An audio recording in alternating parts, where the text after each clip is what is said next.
আল্লাহর নবী বললেন, উম্মতকে যে মানুষকে দয়া করে আল্লাহ তাকে দয়া করে, যে মানুষকে দয়া করে না আল্লাহ তাকে দয়া করে না। আল্লাহ ডাক দিলেন, হাবিব আপনার এতিম বানাইছিলাম আমি, এরপর আপনারা আশ্রয় দিয়েছিলাম ইয়া রাসূলুল্লাহ, আপনি এতিম ছিলেন, এরপর আপনাকে আশ্রয় দিয়েছি। হুজুর আপনাকে আশ্রয় দিয়েছি, নবীজি আপনি এতিমের সাথে কখনো রূঢ় ব্যবহার করবেন না, এতিমকে আপনি ভালোবাসবেন, এতিমের আশ্রয়দাতা হয়ে যাবেন। এজন্য নবী বলতেন, আমার উম্মতেরা রে, এতিমকে যারা লালন পালন করো, আমি যেই জান্নাতে থাকব আবার ওই উম্মত সেই জান্নাতে থাকবে। আমি যেই জান্নাতে থাকব আমার ওই উম্মত সেই জান্নাতে থাকবে। আমি যেই জান্নাতে থাকব আমার সেই উম্মত সেই জান্নাতে থাকবে।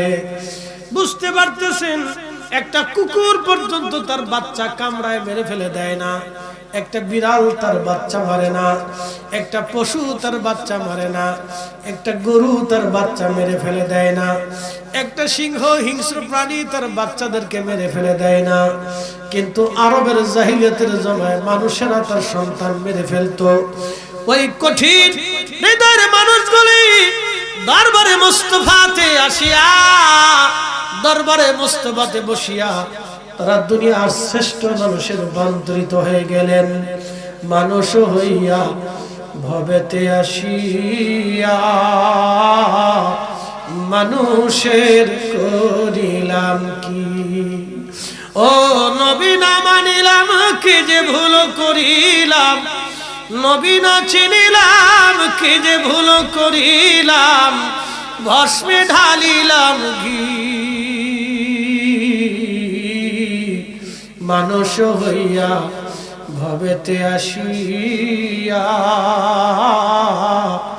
মানুষের করিলাম কি, মানুষ হইয়া ভবেতে আসিয়া মানুষের করিলাম কি। এই জন্য মানুষকে দয়া করেন, আল্লাহ আপনাকে দয়া করেন। দুনিয়ার ভিতরে কোন মানুষ যদি কোন মানুষের অন্যায় গোপন করে রাখে, আপনার চোখের সামনে একটা লোক ভুল করে ফেলছে, ধরে একটা লোক ভুল করে ফেলছে, এই লোকটার অন্যায়টা যদি আপনি গুনাহটাকে যদি গোপন করে রাখেন, লোকটা যদি আপনার কাছে সরি বলে, ভাই তুমি কারো কাছে বললো না আমার এটা ভুল হয়ে গেছে, ওই লোকের দোষটা যদি আপনি গোপন করে রাখেন, কিয়ামতের ময়দানে আল্লাহ আপনার অনেকগুলি গুনাহ গোপন করে রেখে গোপনে গোপনে আল্লাহ আপনারে মাফ করে দেবে। একবার জোরে বলা যাবে কি আল্লাহু আকবার। দয়া দয়া ইহসান বিল ইহসান, দয়ার বিনিময়ে দয়া পাবেন, দয়ার বিনিময়ে দয়া পাবেন। কিয়ামতের মাঠে একজন মানুষের কোনো নেকি নাই, শুধু একটা নেকি তার আমলনামায় রয়ে গেল। ওই লোকটাকে আল্লাহ জাহান্নামে পাঠিয়ে দিলেন, যাচ্ছে জাহান্নামের দিকে। আরেকজন লোকের একটা নেকির অভাব হবে, আল্লাহর বান্দা বলবে, আল্লাহ যদি সুযোগ দাও কিয়ামতের মাঠ ঘুরে দেখি। আল্লাহর বান্দা তামাম মাঠ ভরে ঘুরে ঘুরে দেখবে, কেউ তারা না আপন, সন্তান নেকি দিল না, স্ত্রী নেকি দিল না, ভাইরা নেকি দিল না, আত্মীয় স্বজনরা কেউ দিল না, নিরুপায় হয়ে সেও জাহান্নামের দিকে রওনা। পথের মধ্যে ওই লোকটার দেখা হয়ে গেল হাসরের ময়দানে। ভাইরে তুমি কেন জাহান্নামে যাও? বলে আমার সারা জীবনে গুনাহ নেকি ওজন টোজন করে সব প্লাস মাইনাস করার পরে আমার মাত্র একটা নেকি আছে, এছাড়া আর আমার কিছুই নাই। মনের আফসোসে জাহান্নামে চলে যাচ্ছি, আহা কোনো নেকি করতে পারলাম না। তুমি কেন জাহান্নামে যাও? ভাইরে আমার একটা মাত্র নেকির অভাব, একটা নেকি হইলে আমি জান্নাতে যাইতে পারি, কেউ আমারে নেকি দিল না, সন্তান আত্মীয় স্বজন কেউ দিল না। তখন ওই লোকটার মায়া হবে, ও আল্লাহর বান্দা ভাই আমার তো একটাই নেকি, আর তো কোনো নেকি নাই, যাও তোমার একটা নেকি আমি আজকে দিয়ে দিলাম। আল্লাহর বান্দা একটা নেকি নিয়ে দৌড় দিবে, রাব্বি একটা নেকি আজকে পাইছি, আল্লাহ আপনি আমারে মাফ করে দেন। আল্লাহ ডাক দিবে, বান্দারে ওই একটা নেকি তুমি কোন জায়গা পাইছো? বলে ওই আব্দুর রহিম নামক একজন ব্যক্তির একটাই নেকি ছিল, আল্লাহ সে একটা নেকি আমার দান করে দিছে। আল্লাহ ডাক দিবে, বান্দারে ওই লোকের ডেকে নিয়ে আসো। ডেকে নিয়ে আসা হবে। আল্লাহ ডাক দেবে, বান্দা তুমি কি তারে নেকি দিয়ে দিছো? বলে হ্যাঁ রব আমি দিয়ে দিলাম। বলে কেন দিলা? বলে আল্লাহ আমার তো কোনো নেকি নাই, আর এই লোকের একটা নেকি হলে বেহেশত যাইতে পারে। আল্লাহ আমার মায়া লাগছে যে অন্তত সে হলেও জান্নাতে চলে যাক, আমি না হয় আজকে জাহান্নামে চলে যাব, সে অন্তত বেহেশত চলে যাক। আল্লাহ আমার বড় মায়া লাগছে, এই জন্য নেকি তারে দিয়ে দিলাম। বান্দারে হাসরের মাঠে কেউ কারো দিকে তাকাই না, আজকে তুমি একটা নেকি দিয়ে আমার বান্দারে সাহায্য করছো। ও বান্দা যা যা যা, ওই 99 গুণ দয়ার কারণে আমি আল্লাহ তোরে মাফ করে দিয়ে জান্নাত দিয়ে দিলাম। দয়া দয়া দয়া। আল্লাহ বানাইলেন কত জাতি,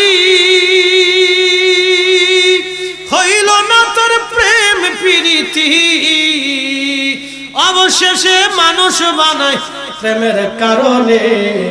প্রেমের ডুরি বান্ধরে মাদিনার শনে, আহা প্রেমের ডুরি বান্ধরে মাদিনার শনে। প্রিয় নবী বললেন, সাহাবীরা রে তোমরা কসম করো, তোমরা কি এই জন্য বসছো না ভিন্ন কোনো উদ্দেশ্য আছে? সাহাবীরা জবাব দিল, আল্লাহি, আল্লাহর কসম করে বলি ইয়া রাসূলুল্লাহ আমাদের আর কোনো উদ্দেশ্য নাই।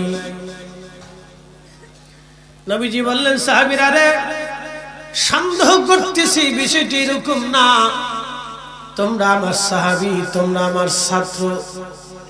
মনে রাখবেন আল্লাহ হলেন নবীর শিক্ষক, আর নবী হলেন উম্মতের শিক্ষক। নবীজিকে আল্লাহ পাঠাইছেন শিক্ষা দেওয়ার জন্য, নবী শিক্ষা নেওয়ার জন্য দুনিয়াতে আসেন নাই। নবীজিকে আল্লাহ পাঠাইলেন শিক্ষা দেওয়ার জন্য। আল্লাহ নবী আমাদের শিক্ষক, তামাম দুনিয়ার মানুষের জন্য তিনি শিক্ষক। আল্লাহ বলেন, ওয়া ইউআল্লিমুকুমুল কিতাবা ওয়াল হিকমা, আপনি উম্মতকে কিতাব শিক্ষা দিবেন এবং হিকমত শিক্ষা দিবেন। আমি আমার ডাক দিয়ে বলেন, সাহাবীরা ফাতানি জিবরিল আলাইহিস সালাম, জিবরাইল আমার কাছে এসেছিল। ফাখবিরিনি, আমার খবর জানায় গেছে, ইউবাহামুকুমুল মালায়েকা, তোমাদের এই দৃশ্যখানা দেখে, মজলিসখানা দেখে আল্লাহর এতই ভালো লাগছে, আল্লাহ ফেরেশতাদের মজলিসে তোমাদেরকে নিয়ে অহংকার গর্ব করতেছে। এই মাদ্রাসাটা আপনাদের কাছে আমানত, আমি কথা বাড়াবো না। যদি ইহসান বিল ইহসান, দয়ার বিনিময়ে দয়া বুঝেন, তাহলে এই মাদ্রাসার জন্য, আগামী মাহফিলের জন্য আমি আপনাদের কাছে দুই একটি কথা বলবো। যদি ইহসান বিল ইহসান বুঝেন যে হুজুর দয়ার বিনিময়ে আল্লাহ দয়া করে, হ্যাঁ দয়ার বিনিময়ে আল্লাহ দয়া করে। আপনি যদি মানুষকে খাওয়ান তো আল্লাহ আপনার ঘরের জন্য রিজিক পাঠাবে। আপনি যদি দান করেন তাহলে অ্যাক্সিডেন্ট বালা থেকে আল্লাহ আপনাকে বাঁচাবে। এটা বল ইহসান বিল ইহসান, দয়ার বিনিময়ে দয়া। মানুষ আমরা গুনাহ করি, গুনাহ করার পরও আল্লাহ আমাদের দয়া করে। কেন করে জানেন? মাঝে মধ্যে দান করেন না, ওই ভিখারি হাত পাচ্ছে, আপনার দয়া লাগছে, আপনি দান করছেন, আল্লাহ আপনাকে দয়া করছে। দয়ার বিনিময়ে দয়া, তো দয়ার বিনিময়ে দয়া পাবে। তাই মাদ্রাসার মাহফিল আগামী বছরের জন্য আমি আপনাদের কাছে ছোট্ট করে কিছু চাবো, এরপর উলামায়ে কেরাম আপনাদের কাছে কিছু বলবে। আমি উপস্থিত ভাবে আপনাদের কাছে দু চারটি কথা কিছু আপনাদের কাছে চাই মাদ্রাসার জন্য। কেউ আসেন বলবেন, হুজুর আগামী বছর এই মাহফিলের জন্য, এই মাদ্রাসার জন্য এই দুইটা প্রতিষ্ঠান, আমার বাকি ভাই প্রতিষ্ঠান দুইটা চালায়, একটা মেয়েদের জন্য একটা পুরুষদের জন্য। তো দুইটা প্রতিষ্ঠান চালানো এটা সাইটটেকানি কথা না। আমি মাঝে মধ্যে মাদ্রাসা আসি, দেখি, পরিশ্রম করে অসুস্থ শরীরে আমার ভাইটা এই প্রতিষ্ঠানগুলি চালায়। তার অসুস্থ শরীরটা নিয়েও সে আপনাদের দ্বারে দ্বারে যায়, কষ্ট দেয়, হয়তো আপনাদের কাছে চায় কিছু। আপনারা হয়তো ভিন্ন চিন্তাও করতে পারেন যে সে বুঝি মনে হয় ব্যবসা বাণিজ্য নিয়ে বসছে। না ভাই, সুন্নি প্রতিষ্ঠান না থাকলে আপনার